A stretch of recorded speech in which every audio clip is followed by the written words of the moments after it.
ปรับปรุงขยายสั้นกลางสั้นสูงมหาลัยคุณภาพใหม่นำพาสังคมสถาบันสร้างคุณธรรมดีเลิศสร้างคนประเสริฐมีจรรยาบรรณปลอดสายสร้างวิสาการกลายเป็นการนำน้อยใหญ่ญาติได้ใส่ลบล้างการถือหนังสือ40 ปีมีสายสื่อเสียงดังก้องญาติคงพี่น้องพ้องสมเคยพ้นงามเกียรติและศักดิ์ศรีเฮามีเอกอ้างต่อกันถุงใส่3 คันจะลือคุณงามความดีสถาบันสร้างความนิยมสมใจปัญญาเลิศล้ำสดใสหักใส่ศาสตร์ประชาชน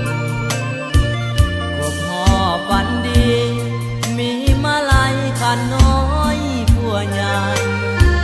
เป็นของขวัญใจวิทยาลัยครูสวรรค์เฮียเมือง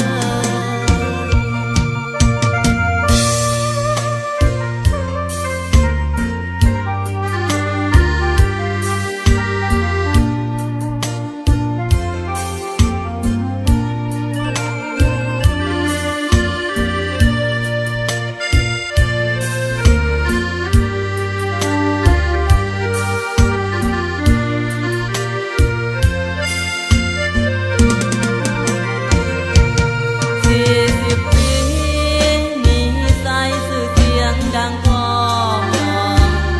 ญาติคงพี่น้องพ้องสมเคยพ้นงาม